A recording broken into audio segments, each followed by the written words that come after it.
At the end, every project should have a formal closure, the point at which we declare this project is finished.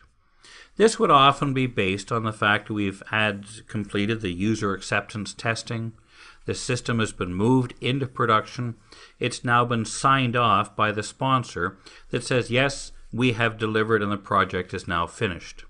This would often represent actually a handover of ownership, that now the project is moved from a development team into an ongoing support and production environment.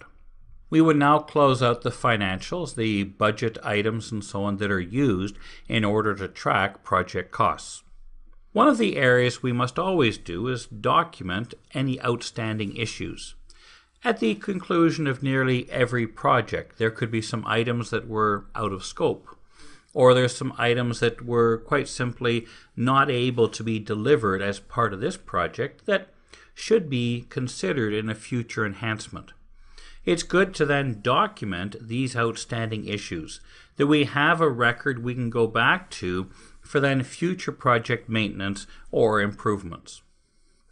And we should do a formal post-implementation feedback. We turn around and gain then the feedback from our various customers, users, on whether or not the project is actually working well. Are there things and enhancements that could be made to it? Are there any challenges they're having in the operation of the system?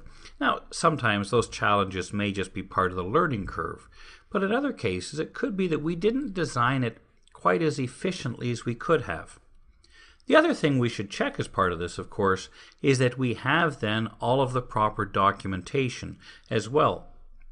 In order to support this project in an ongoing maintenance world, operational world, we have to make sure we have the documentation.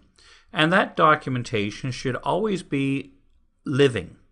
And what we mean by that is that when the documents were first prepared during the project requirements and design phases, they are quite possibly quite different from what was delivered in the end.